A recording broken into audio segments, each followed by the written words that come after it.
Alright, Fudge is ready to get started. I'm actually going to be making a barb today. Barb is actually really fun. It's probably like, among my top 3 most fun. It's like Sork, Rogue, and Barb for me, I think. Well, let's get started with the barb here. So I'm going to pull up the guide that I wrote here. The Barbarian leveling guide is right over here. We're going to be leveling with Hammer of the Ancients and Deathblow. This is what I found to be the best effective way of leveling a new barb. Rend is kind of a close second, but I still think that HotA here is much better. So it's just Hammer and with Frenzy, Rallying Cry. You try to max out Hammer as quick as possible. You get Deathblow at level 17, and then we start to put points into Deathblow as well. And by this point around here, or maybe shortly after, like once you start to get like really good weapons around like 30 plus, you have your rank 5 Deathblow and you have your rank 5 Hammer of the Ancients. You're pretty much getting to a point where you're like one-shotting mobs, and even Deathblow level 5 does massive amount of damage, and it keeps resetting because you keep one-shotting enemies, so you can just keep chain casting Deathblow again and again and again. It's actually really fun to do because it's just, you get that satisfying chunking feeling when you just one-shot enemies and just you're doing so much damage per hit. So this is what I prefer. This is what I think is the most fun for Barb actually. I prefer this even over Whirlwind, I would say. And I think I'm just gonna level here basically mainly with we'll just do these. We'll just do mainly bounties for this. I don't really want to do dungeon resetting. Yeah, that HotA is feeling really satisfying right now. Already it's one-shotting you. Oh yeah, we should one-shot that tree. Let's go. Just group him up and knock them down. Maybe try to get a better two-handed hammer. There we go. We got a yellow hammer out of the Gambler. That's going to be good. Big damage increase.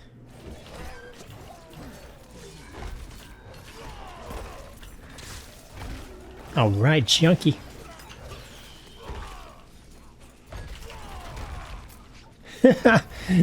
Three slams, just one after another.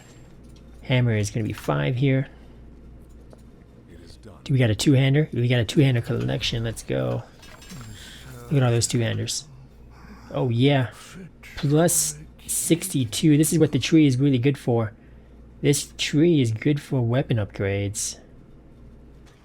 Alright, we unlocked... oh yeah, Deathblow. It's right here now, right? Yep, Deathblow. Let's go. Is it one? Look, it's already one-shotting.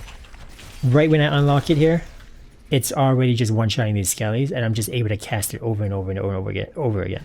It's free. It's free. It doesn't cost any rage. I can just go boom, boom, boom, boom. Just keep smashing these guys. Boom, boom, no cost at all. It's so good. It's so good for leveling. But we just want to make sure we hit as hard as possible, because if we one-shot things, we get that reset, which also makes it even more beneficial to do this on Word Tier 1 so that everything just dies in that one hit. Let me use it on this thing. It probably won't one-shot this, right? Yeah, so that one doesn't one-shot that, and it goes on cooldown because I didn't one-shot it. But then we have HotA. We gotta get that aspect that gives us 2 charges of Deathblow. Oh, that one whiffed. It always feels really bad. It feels really bad when you whiff the Deathblow. That's it sucks. Sometimes if you can group enemies around an elite, you can still use the Deathblow, and it can kill adds around the elite to reset it, even if the elite doesn't die.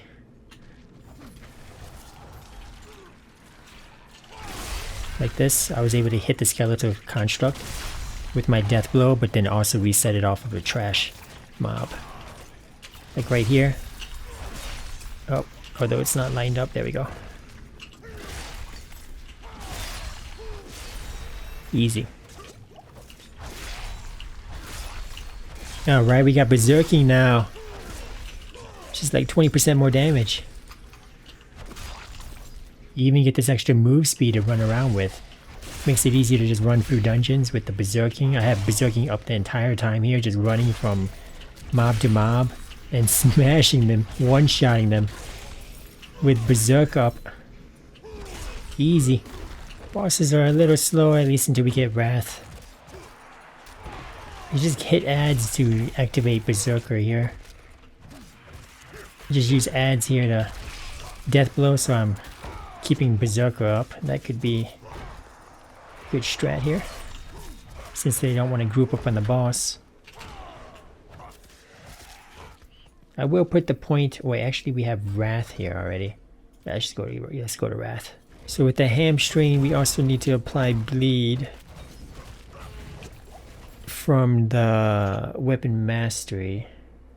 I still don't have the. I don't have this unlocked yet. Two-handed sword expertise. Am I not using that for anything? Is that why? Yeah, we gotta start using it. So I'll just do. Maybe if I just set this to the leap to the sword, that would help level it up at least. Death blow can also be this. I'll just use the sword for death blow for now until all we need is level 1 of it. Okay, it's halfway leveled.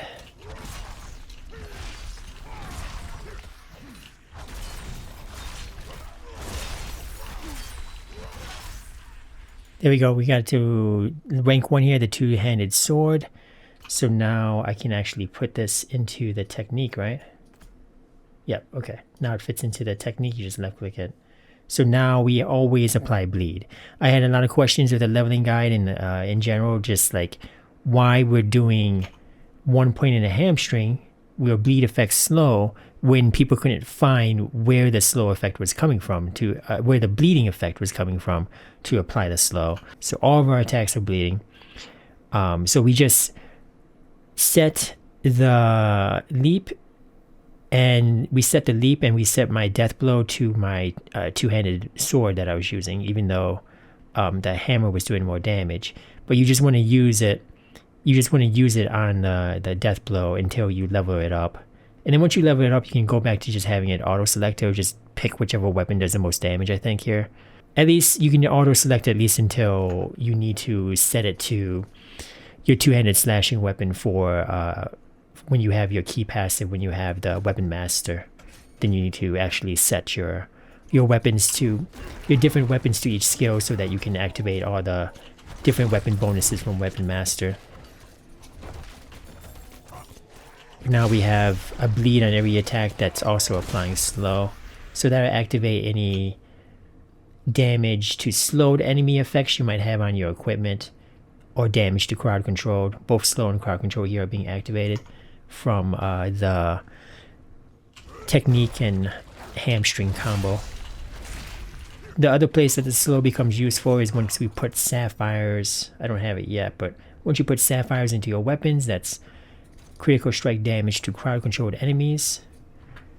And then the points, we'll probably end up putting points into No Mercy here. This is also against slowed enemies crit strike chance. See how we do against this boss here. The Wrath is coming up here. Just pop that right away and go straight into cooldowns. Here we go. Death blow, I just activate right away. It does 100% more to bosses, so we just use that on cooldown here. And then we'll only cast Hammer when we're on full Fury for the maximum damage. Death blow coming back up. I might actually be able to refresh this. Nope.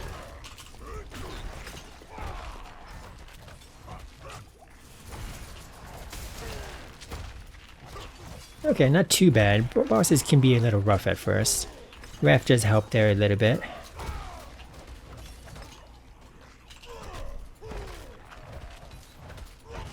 Okay. So we're getting there. We're getting there.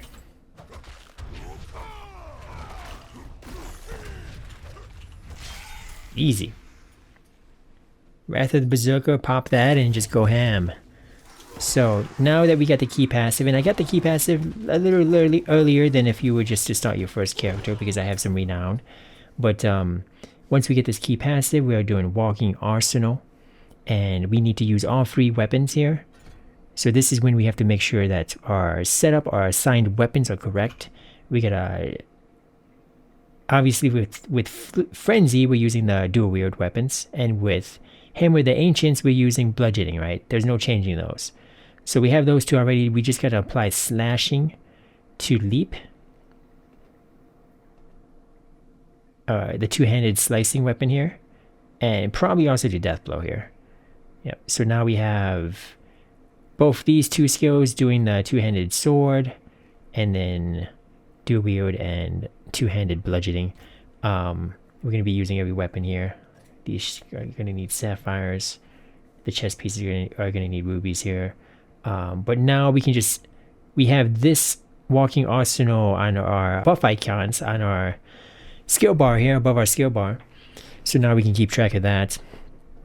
But this is a massive increase for us for leveling. 15% increased damage. An additional 15%. 10 for each weapon. So 30 there plus the 15. 45%.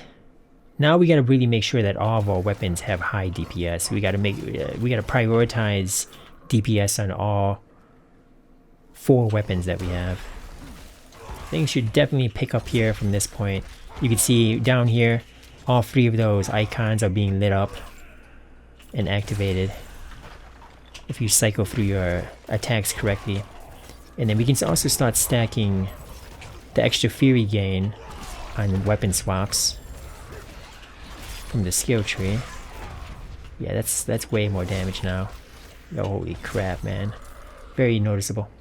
Let's try this boss out here now that we have upgraded weapons and walking arsenal.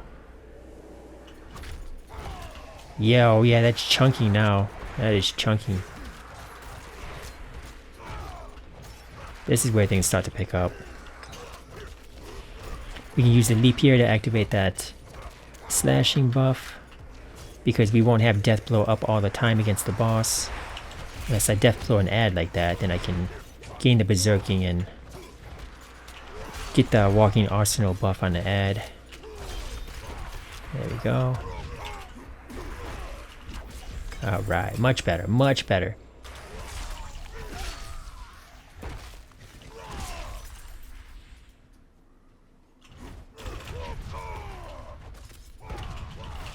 Easy.